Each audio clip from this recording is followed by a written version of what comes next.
Joining us live in studio, Marty Williams. Who's Marty Williams? You say, oh, my goodness gracious. Marty Williams is a candidate for Congress. He's running in the 3rd District against Bobby Scott. The district is newly configured, and Marty Williams is putting up a fight. Now, they had a debate. I hosted a debate a week ago Monday at Christopher Newport University that I thought went very, very well. Hour and a half, both candidates engaging. I thought it was a fun time, and Bobby Scott been there since Jimmy Carter was president, as Marty says, and he did good. And I thought Marty held his own and debated him to a draw, which is not easy to do when you're debating against somebody that's been there for 45 years. Now, they had a debate yesterday hosted by the college Republicans of Christopher Newport University and the college Democrats and somebody else. And things blew up, and Marty Williams pulled out of the debate. And then Bobby Scott blasted Marty Williams. He said he was afraid to debate him. And then Marty Williams said, what? I'll debate you anywhere at any place. So let's get the facts. Marty Williams, what happened? Good morning, John. Pleasure to be here. This has been a calamity of misfortunes. Most of all, the misfortune is for the students at Thomas Nelson Community College. About 3 weeks ago, I agreed to do this debate.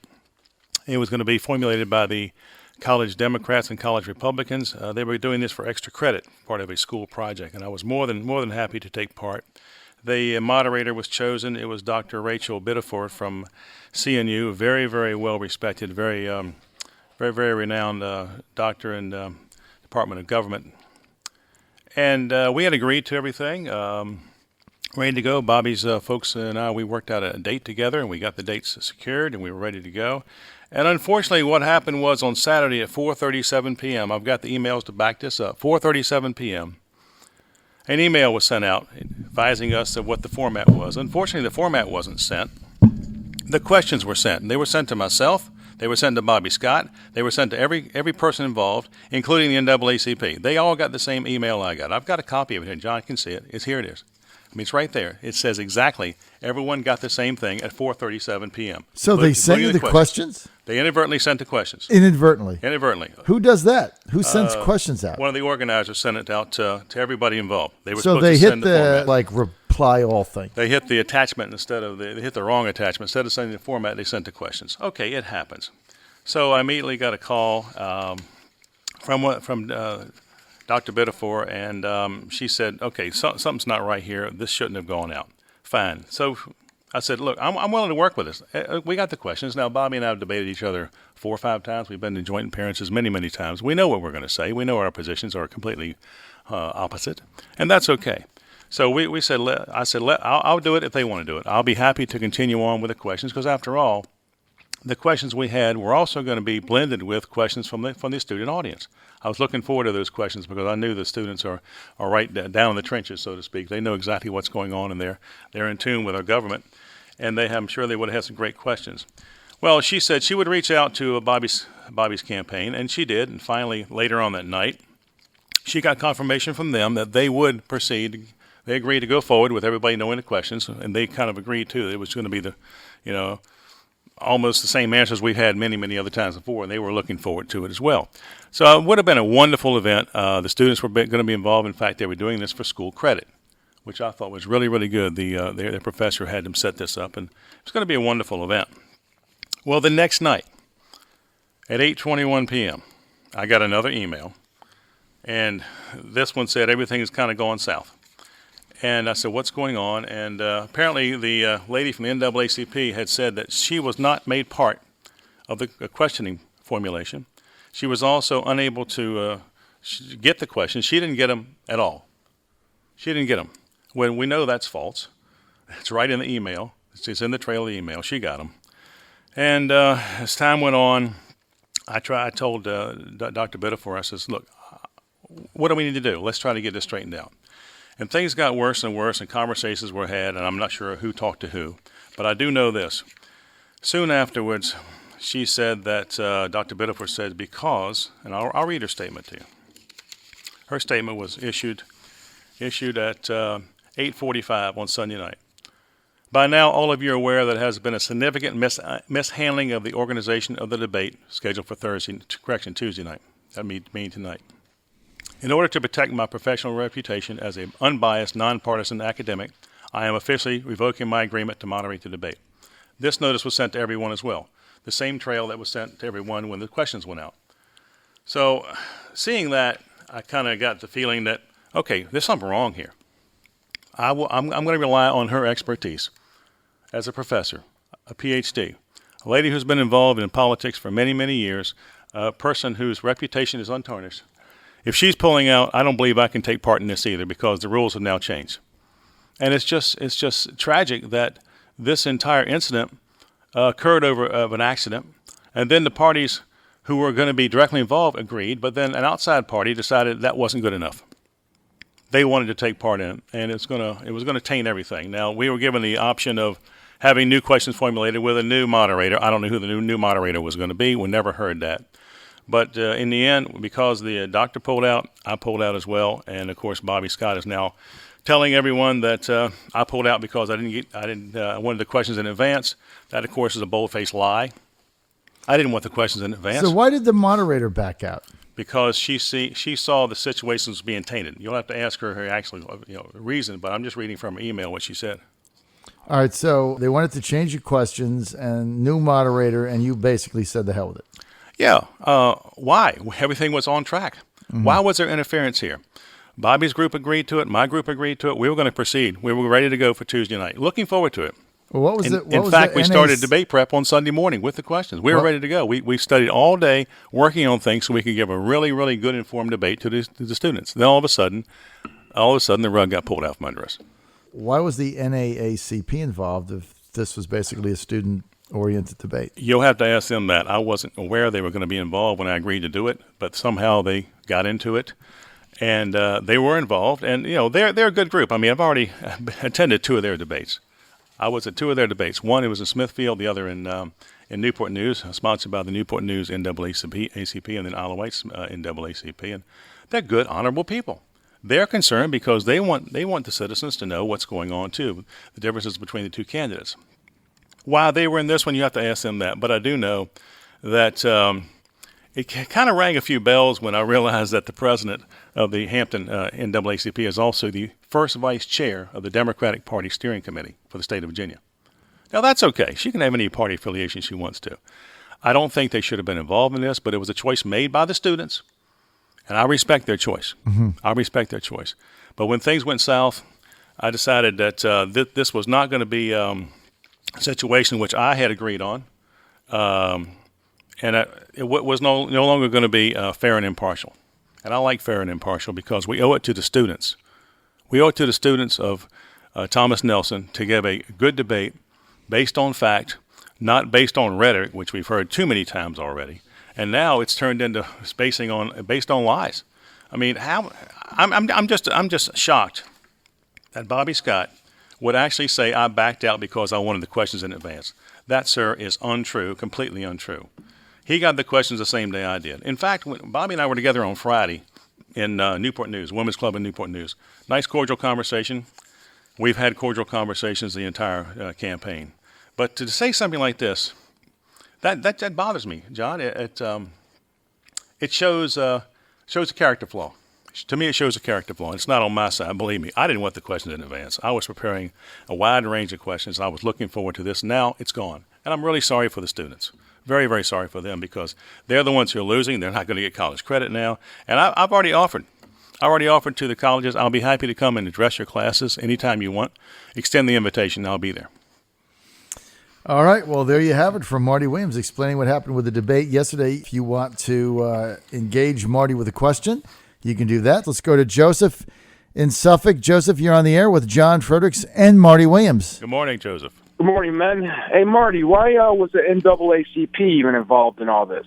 You'll have to ask them that. I don't know why they got involved. To me, this was supposed to be a student-initiated debate, and for some reason they got in near the end of it. I'm not sure, sir. I'm not. I'm not trying to degrade the NAACP. I know they wanted to be involved. Oh, neither am I. I was just curious. Yeah. Why.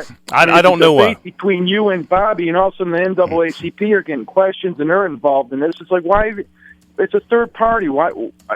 they shouldn't have any say at all in this. I learned that they were involved when I saw the flyer on the internet come across to me, and I saw their emblem on it. I said, what are they doing involved? I said, okay, I'm willing to let them be in. It wasn't part of the negotiated agreement, but fine, they can be in, because this is all for the students. It was for them, for the college students to do this. They're the ones that throwing a wrench in the whole thing. That one woman who said she didn't get the questions. I mean, why should she even get the questions? Sit down and shut up. But the problem is, she did get the you. questions. She got the same questions everyone else got in the exact same time.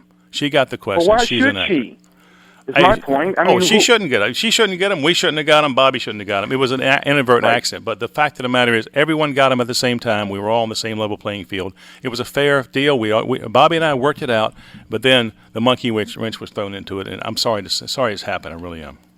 Well, I know you are, and I'm sure you're losing sleep over it. Okay, guys. Thanks, Joseph. Thanks, Joseph. Marty, you cut a radio ad blasting Bobby Scott on Amber Alert. Can you elaborate on that? Sure, John. This was the Protect Act of 2003. Now, this bill was approved 400 to 25 in the House and 98 to nothing in the Senate. This thing it was a tremendous bill. It was authored by Orrin Hatch, and it had obviously much bipartisan agreement. Now, obviously, there in any bill that's put out there's there's pork in them, I should say, not earmarks. That's the term is gone, but there are some things in bills which some people don't like. But I think this bill is a prime example of when Congress works together, they can get the right thing done. Now, the National Protect Act provided for the National Amber Alert System. Now, we all know about Amber Alert. In fact, we had a situation in North Carolina yesterday. Thank God the young lady was found safe and sound, but because of the Amber Alert, she was found. My opponent, Bobby Scott, and this is a quote from the Washington Post, April 11, 2013. He said that the bill assumes judges can't be trusted on who should be sentenced to life and who should be sentenced to less. In other words, Bobby Scott is once again rearing the question of mandatory minimum sentencing. And let me tell you, this bill has some tremendous teeth in it, one of which provides for mandatory life imprisonment for sex offenders convicted of sex crimes and have had a prior conviction. In other words, two-time losers go to jail forever. Now, that's pretty good if you ask me. Another provision is establish a program to allow volunteer organizations to obtain criminal history background checks for their volunteers, so we don't have a bunch of pedophiles working in a kindergarten or a daycare or a summer camp. These are things which protect our children. I'm going to protect our children. Congress was protecting our children. Bobby Scott voted no. And he even acknowledged in his long press release he gave to Wavy that he voted no because it had some things in it he didn't like. Well, you know something? Every bill's going to have something you don't like. But you vote for something for the common good. You compromise. You understand that you're not going to get everything you want, but you vote for something that's good. And I don't know. I'll challenge anybody to stand up there and say the National Amber Alert is bad. I know it's good. It's worked for many years. I used it in my law enforcement career just here in Virginia for many times, and with great success in saving abducted children, saving missing children. It's just something that we have to have, and thank God it's now on a national level. Bobby Scott can explain to you over and over again why he voted against it. 25 the votes and against it in the House. He was one of the 25. He'll have to explain himself on that, but I can assure you, this is just another example of Bobby Scott's failed leadership, not being able to understand what really is important. He didn't want to compromise on this, and I understand mandatory minimum sentencing is his bedrock for his campaign. But let me ask you this, John. During the years when he was in Congress, 23 plus years, when his party had the White House, the House, and the Senate, why didn't he author a bill that passed to take care of this mandatory minimum sentencing? He didn't do it. Failed leadership, John. It just didn't happen. And I'll challenge him again. Bobby, tell us why you couldn't get it done. Tell us why you couldn't get it done. I'll go to Washington. I'll get it done. All right. I got a couple more minutes. Let's go to Slumlord George in Newport News in the 3rd District. You're on with John Fredericks and Marty Williams, George. This morning, boys? Go ahead. Morning, sir. You're on the air. All right. I usually call up. I'm nice and jolly. This time I'm calling up. Marty, no offense, you sound a little babyish. They changed the moderator on you. They want to change a few questions on you.